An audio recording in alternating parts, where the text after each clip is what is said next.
Seres humanos, seres adaptáveis. Quando eu estava a caminho dali, indo morar num pedaço de terra de 1 quilômetro de extensão, por fração de segundos, cheguei a pensar que não me adaptaria.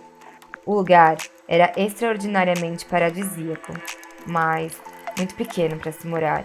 Aliás, eu achava que era pequeno porque ainda não entendia a dimensão daquilo tudo e também não sabia que mais do que me adaptar, eu iria morar lá por 9 meses, exatamente o mesmo tempo que nos desenvolvemos dentro do ventre de nossas mães, que é um ventre aparentemente pequeno, mas que tem um universo imensurável lá dentro que te nutre e te prepara para a vida lá fora.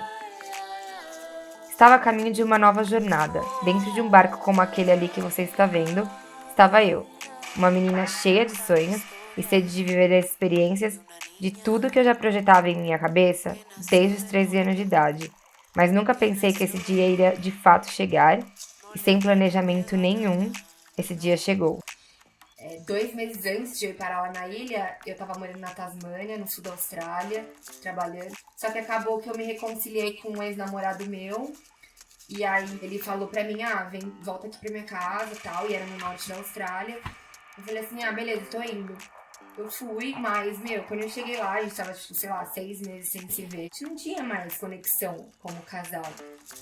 Mas, ao mesmo tempo, agora eu já tinha saído da Tasmânia, já tinha largado meu trabalho lá, já tinha largado minha vida lá. Eu ia ter que ficar um pouco na casa dele. Tava bom porque ele era meio que minha família, era uma pessoa que eu conhecia antes da Austrália. Então tava cômodo, mesmo sabendo que não ia rolar mais. Eu tava meio que, talvez, sem coragem pra, tipo, tomar uma decisão de ir pra outro lugar. E porque eu também tava cansada, naquele estágio que era, acho que 1 ano que eu tava na Austrália, eu já tinha mudado de casa no mínimo umas 11 vezes. E aí eu falei, cara, chega, eu preciso ficar num lugar, criar um pouco de raiz, quero ficar aqui. Mesmo vendo que não teria condições, eu tava meio que insistindo de ficar lá. Mas sou uma pessoa muito espiritualizada, sou uma pessoa que conversa com Deus assim todos os dias. E eu falei assim, Deus, real, eu sei que eu tenho que ir embora pra algum lugar, eu sei que, né, aqui não é meu lugar, mas eu não vou arrumar minha mala simplesmente ir pro meio da rua e ficar lá esperando um anjo cair do céu e me levar pra algum lugar. E aí, o que aconteceu foi que tinha uns aplicativos de procurar trampo na Austrália, e aí eu comecei a mandar currículo, eu juro, pra tudo quanto é emprego. Eu comecei a disparar meu currículo. Nem via qual que era o tipo de trabalho, qual que era o estado da Austrália que eu tava aplicando, eu comecei a aplicar, seja o que Deus quiser. Tipo, eu vou acabar indo pro lugar que o universo quer que eu vá. Eu tava confiando assim, tipo, 100%. Eu me entreguei assim, ó, de cabeça. Faz o que você quiser de mim. Manda pra qualquer lugar. E aí, 3 dias depois, meu telefone toca. O coração só faltava sair pela boca. E eu lembro que me ligou um cara chamado Adrian. Adrian, I love you so much. E aí eu nunca vou esquecer esse cara na minha vida, assim, ele... Por favor, a Giovana, tal, vi seu currículo, a gente tá falando de uma ilha aqui do norte da Austrália, da Whitsundays, conjunto de ilhas mais famosas, assim. E enquanto ele falava, eu tava pesquisando no computador, de onde que ele tá falando? Que ilha é essa? Lugar paradisíaco. Eu falei, cara, esse treco é mentira, falso, estão querendo, né, sei lá. Não sei, me passou tudo pela minha cabeça, menos que o trampo seria de verdade. E aí ele falou, então, a gente ligou pro seu ex-chefe na Tasmânia e ele tive boas recomendações de você. E é isso, vou te dar um tempo pra pensar. Se você quiser, eu vou ligar dentro de 1 hora, a gente conversa melhor. Na hora que eu desliguei o telefone, eu liguei pra esse meu ex-chefe da Tasmânia, o Eric, falei, Eric, você viu essa ligação tal dessa ilha? É confiável? O que é? Ele, Giovana, Daydream Island, melhor ilha pra ir trabalhar. Só vai, arruma suas coisas e se manda. Cara, nisso, desliga o telefone, eu já tava arrumando minha mala, já tava tipo, eu vou, é isso. Tava, mentira, não conseguia acreditar. Tipo, a proposta era maravilhosa. Eles iam me providenciar alimentação, acomodação, ia trabalhar numa ilha paradisíaca. Eu falei, cara, não tô acreditando. Aí, na hora que ele me ligou de volta, o Adrian, eu falei, tô indo. eu aceito o trampo e é isso, tô indo. Aí eu fui. Foi preciso carro, avião, ônibus, van e barco para chegar ao destino final. Fui com a proposta de ser garçonete do resort da ilha, mas chegando lá, a princípio, as coisas foram completamente diferentes do que eu imaginava. Porque o que eu ainda não sabia era que há 2 anos atrás a ilha tinha sido absolutamente devastada por um ciclone chamado Debby. E a ilha não tinha nem sido reaberta ainda. Então, quando eu cheguei lá, eu não cheguei lá pra ser garçonete, como eu tinha falado no telefone. Eu cheguei lá pra catar lixo na ilha, pra polir 47 milhões de talheres, limpar tudo, empacotar, desempacotar panela, colher, copo, pra fazer tudo que vocês imaginam, limpar, menos ser garçonete. Semanas de duro trabalho para que eu e esse time maravilhoso pudéssemos deixar a ilha perfeita para a reabertura e assim eu começar a trabalhar como garçonete. Esse era o caminho que eu fazia todos os dias do meu quarto até o resort. Essa era a vila dos funcionários, que ficava localizada do lado sul da ilha. Já o resort que trabalhávamos ficava na outra ponta, do lado norte. Trabalhávamos todos os dias, muitas horas, mas o caminho do trabalho, assistir o nascer do sol, era garantido. O trabalho braçal me consumia tanto que às vezes até pensava em desistir, mas eu não podia desistir, porque eu tava vivendo meu sonho. No caminho do trabalho eu tinha a chance até de alimentar um serzinho desses, essa era a Lily, da orelha rasgada, adorava maçã. Mesmo rodeada dessa beleza exuberante e completamente natural, ainda assim foi muito desafiador, mas foram esses desafios que me seguraram ali e não deixaram eu desistir em nenhum momento. Foi desafiador por quê? Primeiro, que eu tava num processo de aceitação do fim do meu relacionamento e o fato do inglês. Por quê? Eu já tava tendo contato com o inglês já há 1 ano, mas o que aconteceu foi que eu tava acostumada a morar em hostel e ter contato com pessoas que também estavam aprendendo inglês, não eram nativos. Só que quando eu cheguei na ilha, no começo, só tinha, tipo, pessoal da Inglaterra, Austrália, e eu era a única brasileira. Eu ainda não conseguia me expressar 100% em inglês.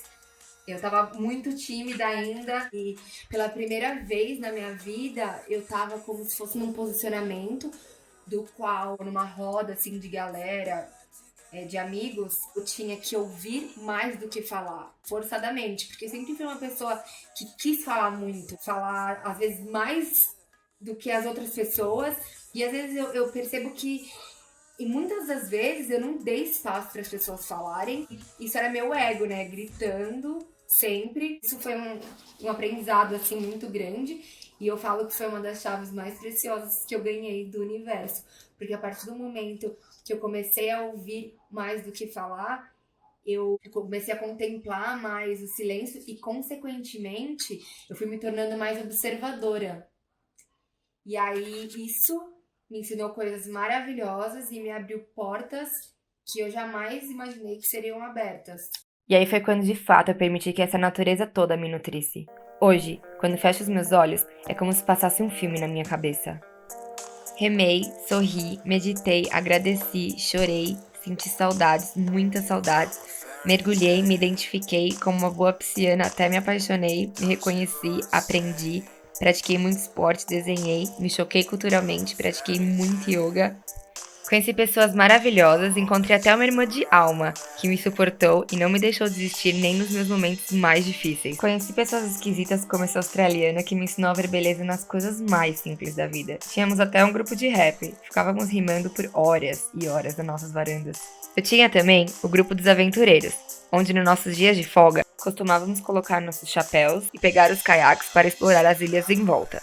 Como essa ilha chamada South Mall, que anos atrás também foi devastada pelo ciclone, e ali só havia um resort, mas que foi abandonado. As únicas fotos que eu tinha desse resort foram perdidas, porque em uma de nossas indas pra lá, o meu amigo acabou virando o caiaque e o meu celular ficou todo molhado.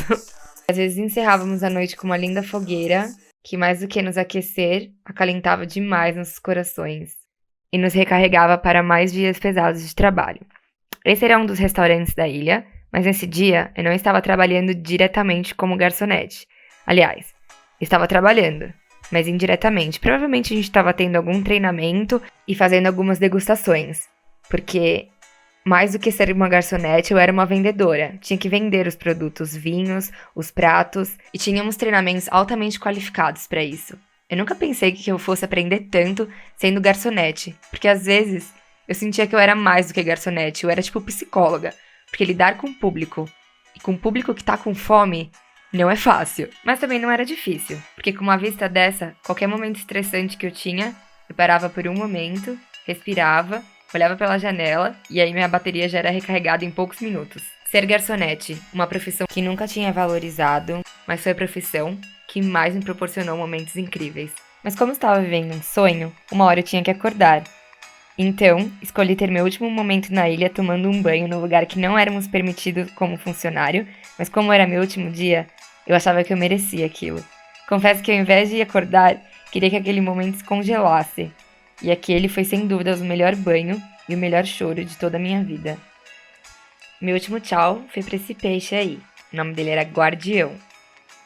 Ele tinha esse nome porque ele ficava rondando a gente e queria chamar atenção de qualquer forma.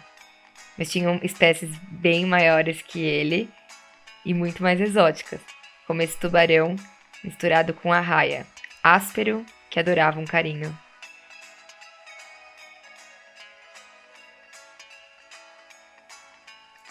Lá estava eu, indo pegar meu último barco para voltar para a civilização e ter fácil acesso a supermercados, farmácias e lojas que na realidade não me faziam mais a menor falta. Porque a ilha me ensinou que viver com pouco torna a vida muito mais fácil e que o minimalismo é sem dúvidas a chave da organização. E que a organização, seja ela física, mental ou financeira, é o primeiro passo para a realização dos seus sonhos.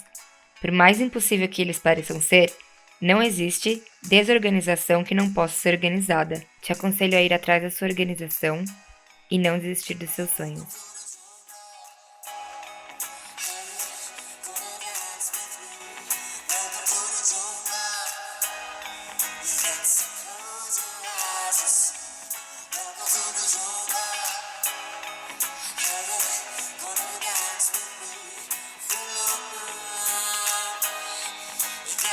Close